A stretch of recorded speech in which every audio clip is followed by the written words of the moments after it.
LCP Assemblée nationale et MAF Assurance présentent, avec le soutien de l'ADEME, Transportez-moi.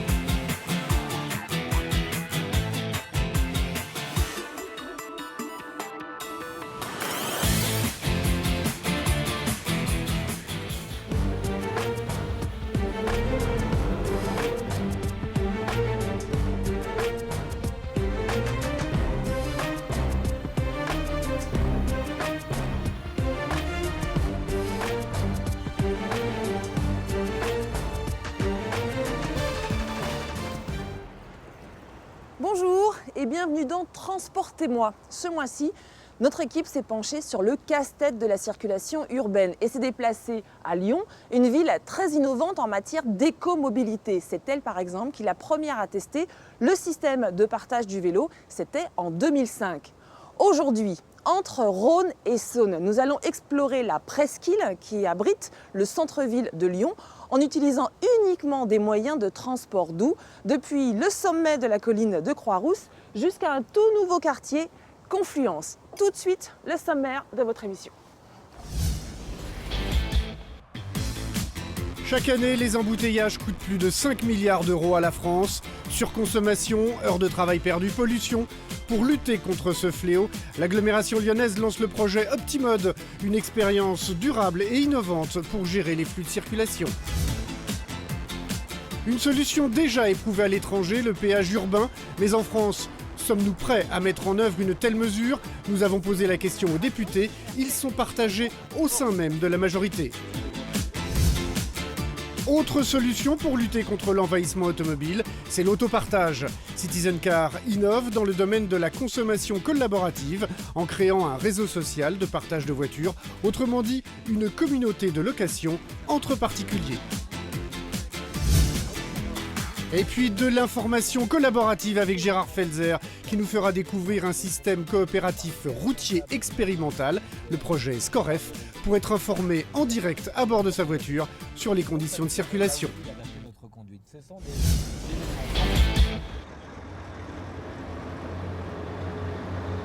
Nous ne sommes plus sur, mais sous la colline des Croix-Rousse.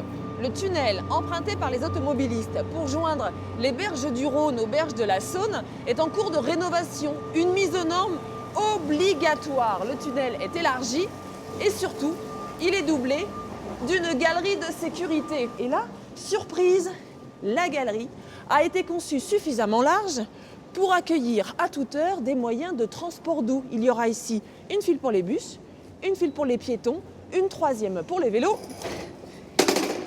les trottinettes ou les rollers. Et ce n'est pas tout. Pour faciliter la vie des usagers, pour leur permettre d'éviter les bouchons, de trouver facilement une place de parking, la ville de Lyon est en train de s'équiper d'un système de communication très prometteur, nom de code, Optimode. Regardez.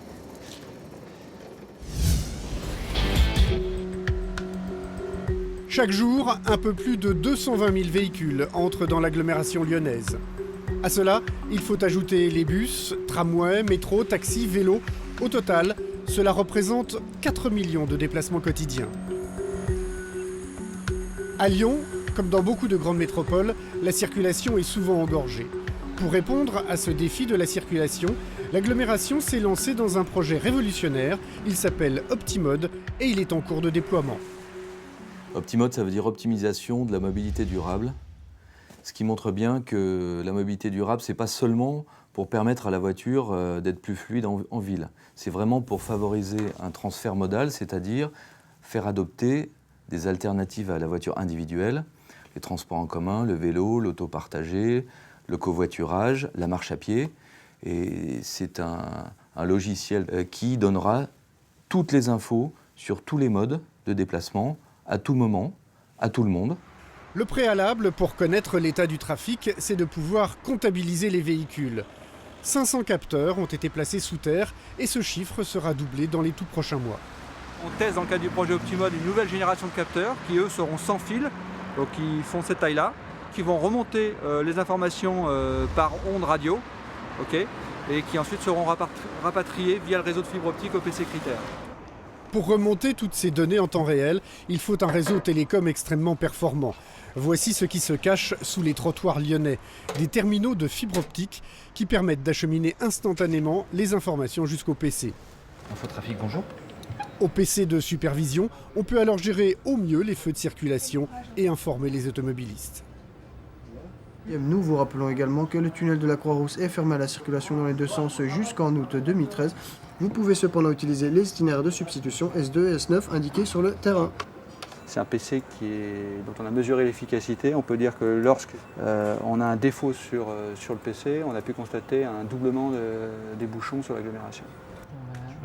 Des informations qui permettent de fluidifier la circulation. Mais ce n'est pas suffisant. Pour améliorer encore le trafic, il faut prévoir, pouvoir donner à l'avance des informations sur les différents modes de déplacement. Ces informations existent, mais elles sont réparties sur de multiples supports. J'avais une appli Vélove, une appli TCL, une appli Infotrafic Grand Lyon, des applis SNCF, parce qu'il y a le TER, il y a les grandes lignes, et vous avez également des applis covoiturage et demain des applis autopartage. L'idée, c'est de pouvoir regrouper tout ça en une seule application. Imaginez, vous avez rendez-vous à l'autre bout de la ville. Grâce au capteur, l'ensemble des informations concernant l'état de la circulation sur votre trajet sont réunies. Embouteillages, travaux, incidents divers. L'application va alors vous proposer sur votre smartphone la meilleure solution de transport.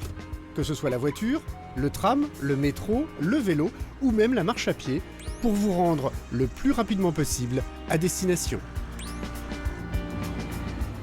L'idée du projet Optimode Lyon, c'est bien de proposer au sein d'un même outil l'ensemble de cette information multimodale, que ce soit la circulation, les transports en commun, les vélos, etc., en temps réel, et y compris avec un aspect de temps prédictif pour donner à l'usager des informations sur les conditions de trafic qu'il va rencontrer pour qu'il puisse faire le bon choix du bon mode de déplacement pour le bon usage. Optimode sera capable de faire des prévisions de trafic jusqu'à 1 heure, comme des prévisions météo. Ce seront des prévisions de circulation pour permettre aux usagers de mieux planifier leur trajet et limiter ainsi l'impact des bouchons. L'information, c'est la politique générale de transport public. Avec ce système, l'optimisation est permanente. Un événement imprévu modifie les prévisions, l'usager est aussitôt averti et invité à emprunter un autre moyen de transport. Et bien tout ça permettra de choisir le bon mode au bon moment, puisque quand on aura décidé de faire un trajet, on va regarder combien de temps il va prendre, quel itinéraire sera le plus favorable, quel changement on devra faire, à quel endroit, combien il coûtera. À terme, on saura probablement combien de CO2 il aura consommé, pour faire le choix du bon mode au bon moment. Le projet Optimode est actuellement en phase de finition. Cette solution pour décongestionner le trafic est une première en Europe. La mise en service définitive est prévue pour la fin de l'année 2013 pour l'ensemble de l'agglomération lyonnaise.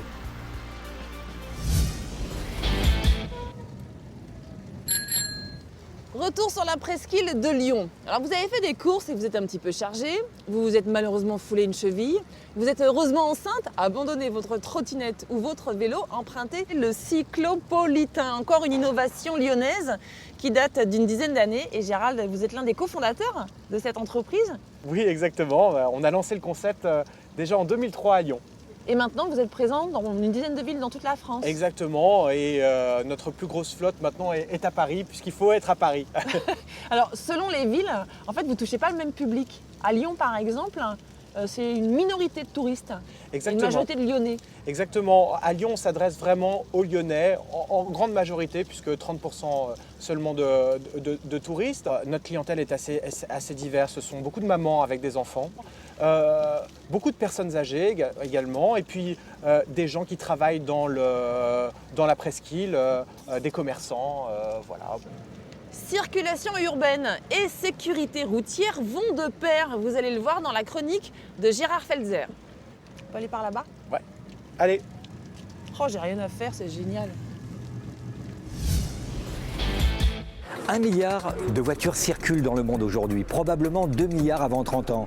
De plus en plus de densité dans la circulation, d'exigences sécuritaires et environnementales, fait qu'on ne pourra plus se passer de systèmes d'information et de communication. Par exemple, le projet SCOREF qui développe les infrastructures au bord des routes. Une caméra qui identifie tous les incidents qui peuvent se produire avec un émetteur-récepteur qui concentre et distribue les informations. Et enfin, un panneau solaire pour assurer l'autonomie. Comment ça marche vu du conducteur? Je vous emmène.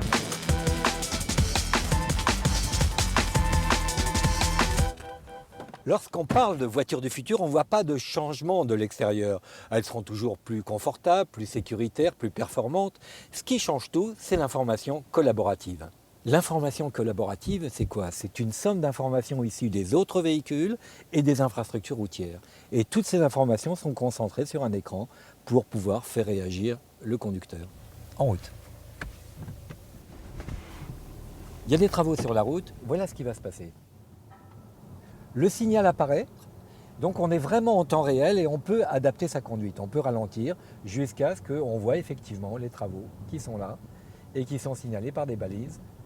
Un animal est signalé sur la route, probablement par un autre conducteur, par une autre voiture qu'on voit devant.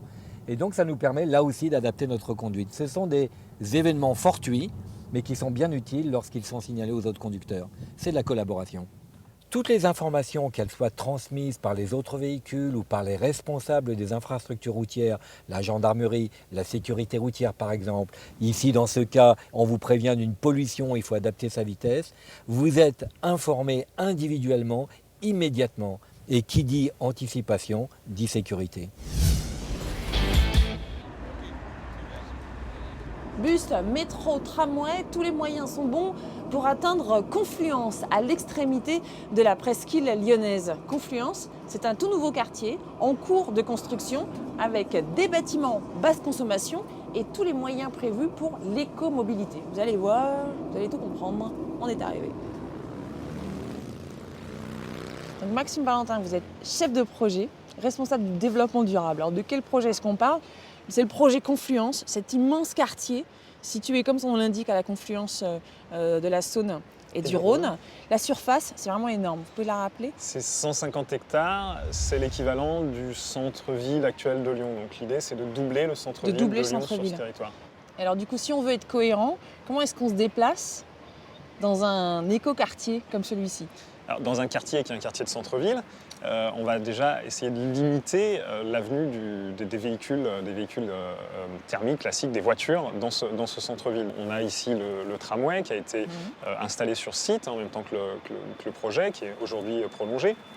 On a la chance d'avoir le métro, on a la chance d'avoir la gare de Perrache, donc on a une très très bonne connexion. Et puis il y a un projet un peu particulier sur lequel on est en train de travailler qui allie la question de la consommation électrique, la production électrique, donc avec des panneaux photovoltaïques, et la mobilité, l'électromobilité, les voitures électriques. C'est un système en fait où on va essayer de mettre en rapport la production du photovoltaïque du site, typiquement sur ce bâtiment qui est derrière moi, la patinoire Charlemagne, qui sera couverte de panneaux photovoltaïques qui vont alimenter un parc de véhicules, d'une trentaine de véhicules électriques qui seront mis à la disposition des sièges d'entreprise du quartier. Ce qui fait que les gens qui viennent travailler sur le territoire, qui font l'effort de prendre le tramway, de prendre le train, etc., se retrouveront sur le site avec ces véhicules qui seront en autopartage et qui pourront les utiliser pour faire une course dans la journée, revenir sur le site, et ça va les engager à ne pas prendre leur voiture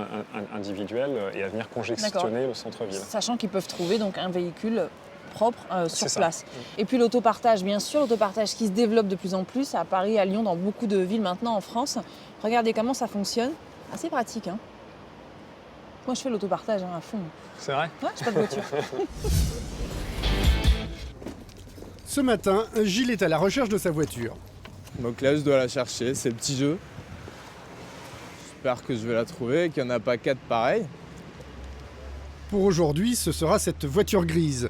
Gilles l'a louée sur Internet, mais surprise, personne n'est là pour lui remettre les clés. J'ai juste à appeler. D'accord. A priori, personne ne me répond, hein, mais... La voiture est équipée d'un boîtier électronique qui va la déverrouiller à distance. Voilà. La voiture vient de s'ouvrir. Restent les clés et normalement, c'est dans la boîte à gants. La clé dans la boîte à gants. Ouais, c'est ce que je cherche. Ah ah, si, c'est bon. Voilà. Voilà. Comme pour une location classique, Gilles fait un état des lieux. Seule différence, ce n'est pas une société mais un particulier qui lui a confié sa voiture. C'est de l'autopartage entre particuliers et pour Gilles, ça change tout. C'est quand même essentiellement quelque chose de responsable et d'écologique. Et puis j'aime bien aussi le fait de remettre un petit peu de relation entre les gens, de partager des choses, ce qui est effectivement pas le cas quand on traite avec une entreprise. Imaginez, il y a 4 ans, la location de voitures entre particuliers fait de plus en plus d'adeptes. Aujourd'hui, on compte un peu plus de 100 000 partageurs dans toute la France. Guillaume en a fait son métier. Il a à peine 30 ans et depuis 2 ans, il met en relation des centaines de propriétaires de voitures avec ceux qui n'en ont pas. Son site, Citizen Car, il l'a fondé sur un constat. Une voiture en moyenne en France est utilisée à peine 50 minutes par jour et on s'est dit que du coup on allait pouvoir mettre en relation comme ça les gens pour que des personnes qui n'ont pas de voiture puissent utiliser les voitures de leurs voisins qui sont à proximité et il y a des études qui montrent que l'autopartage permet d'utiliser 10 fois moins de voitures pour exactement le même usage.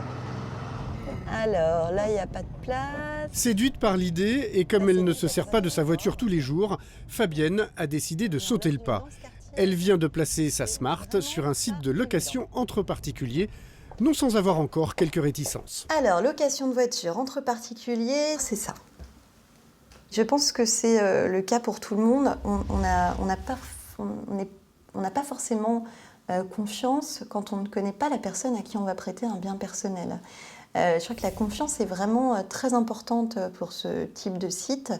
Voilà, la voiture, c'est quand même un outil de travail, un outil de loisir. S'il y a un problème, c'est vrai que je n'ai pas envie de la prêter à n'importe qui. J'ai besoin d'être rassurée en tout cas.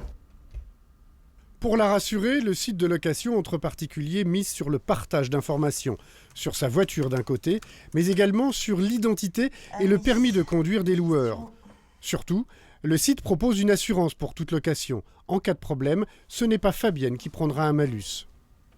En fait, ce qui la rassure le plus, c'est de rester maître de l'utilisation de son véhicule. On me parle des règles à respecter et on me demande si j'autorise le locataire de ma voiture à conduire des enfants en bas âge, transporter des animaux ou fumer. Et en fait, je ne vais accepter aucun des trois. Grâce à l'autopartage, Fabienne espère gagner 30 € par jour de location et ainsi réduire d'autant les frais d'utilisation de sa voiture. Présent dans 23 grandes villes françaises, le réseau d'autopartage s'agrandit tous les jours, à tel point que les transporteurs traditionnels, les loueurs, sont également présents sur ce créneau. Tout comme les sociétés de taxi qui, de leur côté, proposent des courses à moindre prix, à condition de les partager. Aujourd'hui, Laurence doit se rendre à l'aéroport d'Orly. Elle a choisi l'option taxi partagé. Laurence habite à la Bastille, elle s'est inscrite sur Internet. Seule contrainte, par rapport à un taxi individuel, Laurence devra compter une bonne demi-heure de trajet supplémentaire, le temps de prendre d'autres passagers. Il faut qu'on dise qu'on doit se trouver par exemple à Orly à 19h. Et là, le taxi nous dit, il compte 1 heure de trajet environ. Il nous dit on sera là entre 17h30 et 18h. Et sur la route, on peut prendre d'autres passagers. Oui. Donc 2 ou 3 autres passagers, ce qui peut nous ralentir, mais moi j'ai jamais eu de problème pour l'instant. Sur la route de l'aéroport, 2e arrêt aux Invalides. Comme Laurence, Annick a réglé sa course par avance sur Internet. Pas de surprise pour elle, ce sera vraiment moins cher. Moi je sais que ça me convenait parfaitement quand on m'a dit le montant sur Internet. Donc là, vous payez 27 €. Voilà. Je pense que dans un taxi normal, j'en aurais eu le double, voire le triple. Donc voilà. Je vous rappelle pas alors Sophia, je vous rappelle pas. Que la motivation soit écologique ou purement financière, l'une des vertus de l'autopartage et du taxi-partage, c'est de réduire mécaniquement le nombre de voitures sur les routes, et là, personne ne s'en plaindra.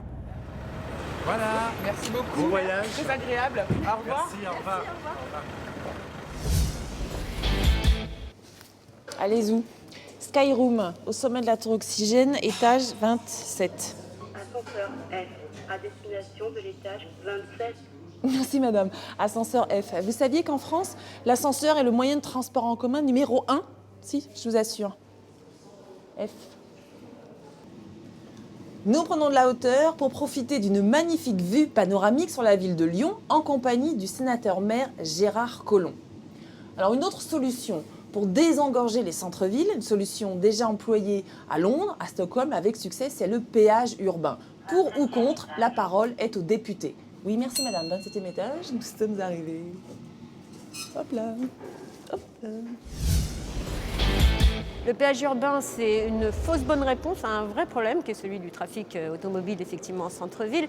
Le problème du péage urbain, c'est la ségrégation sociale et spatiale qu'il recouvre. Parce que vous allez empêcher de circuler ceux qui viennent de banlieue ou ceux qui n'ont pas les moyens de se payer le péage urbain.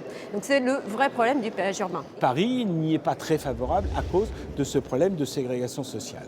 Donc on a là quelque chose qui n'a pas été suffisamment étudié dans ses modalités pratiques. C'est dommage parce que l'idée est bonne, tout de même trouver des recettes pour permettre de développer des alternatives à la voiture, éviter les encombrements et notamment la focalisation sur les centres-villes des grandes agglomérations est une bonne chose. Nous, on préfère que les transports collectifs et les piétons ont plus de place, c'est ce qui a été fait à Paris, et ça a réduit de 25% le trafic automobile. C'est mieux que ce qu'a fait le péage urbain de Londres, qui n'a réduit que de 15% le trafic automobile. Donc c'est la meilleure solution pour réduire le trafic automobile en centre-ville. Ce qu'on a fait, et toutes les grandes villes l'ont fait, c'est on ne paie pas pour être sur les branches autoroutières quand on est en zone urbaine. Alors que c'est là où, au fond, on pollue le plus. C'est là où on devrait taxer le plus les voitures. Et on a toujours fait le contraire. On a même reporté souvent les stations de péage le plus loin possible des centres-villes. Alors regardez ce qui se passe, par exemple à New York. Eh bien, pour pouvoir pénétrer dans Manhattan, eh bien, vous payez un péage. C'est plus logique si on veut évidemment contrebattre cette idée que la voiture n'est pas le seul moyen de locomotion et privilégier les alternatives à l'utilisation de la voiture en solo. Donc, Monsieur Gérard Collomb, merci beaucoup de participer à ce magazine Transportez-moi. Le péage urbain, vous, qu'en pensez-vous? C'est quelque chose qu'évidemment nous regardons partout en Europe, parce que les problèmes de mobilité dans les grandes agglomérations européennes sont évidemment difficiles. Donc des solutions ont été étudiées dans les pays scandinaves, à Rome, à Londres. Et donc nous regardons ce problème de près parce qu'évidemment c'est une des solutions de l'avenir. Alors pour l'instant, on a vu tout au long de cette émission un certain nombre d'initiatives et de chantiers ouverts pour résoudre le casse-tête de la circulation en ville, pour faciliter l'écomobilité. Toutes ces initiatives, est-ce qu'elles correspondent, elles s'inscrivent dans un schéma d'ensemble ou est-ce que vous testez des choses nouvelles, vous innovez pour voir ce que ça donne ? Non, on sait qu'il y a un certain nombre de choses qui ont été faites par le passé et qui évidemment étaient contre-performantes. Donc aujourd'hui, on essaye de penser l'avenir sur le moyen et le long terme, puis après d'essayer de construire cet avenir brique par brique, parce qu'évidemment, vous n'allez pas d'emblée à la solution optimale, mais à un moment donné, vous expérimentez un certain nombre de choses, mais on sait la direction dans laquelle on veut aller. Demain, les villes sont forcément celles de la mobilité. En plus, si vous voulez, la façon dont nous pensons la ville, c'est plus le cœur de ville, et puis ensuite les banlieues dans un espèce de dégradé, c'est une ville qui est multipolaire. Pour qu'elle puisse fonctionner de manière multipolaire, il faut avoir une mobilité qui soit une mobilité facile. D'accord, alors là ce que vous nous dites, c'est que non seulement vous considérez la ville comme un espace donc multipolaire, le centre-ville plus sa banlieue, mais en plus vous inscrivez Lyon sur le territoire national. Il ne s'agit pas seulement de mobilité pour les gens qui habitent l'agglomération, mais aussi pour les gens qui traversent, qui passent. C'est très général. On est de fait, chacun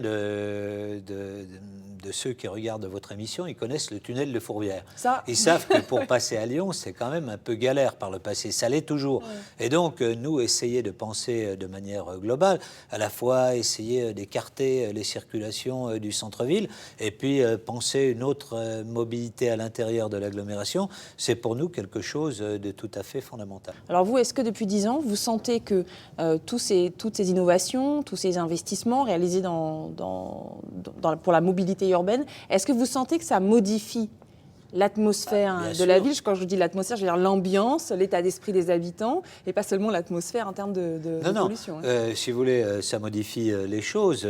Le tramway, par exemple, c'est quelque chose qui permet non seulement de transporter les gens, mais en même temps de modifier la ville, de la faire plus belle.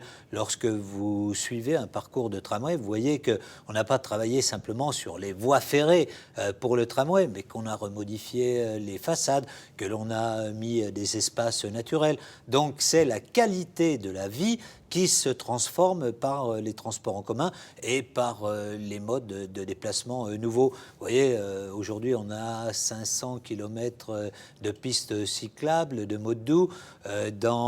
D'ici 2020, ça sera 900 km, donc on progresse de manière incroyable. La ville se transforme.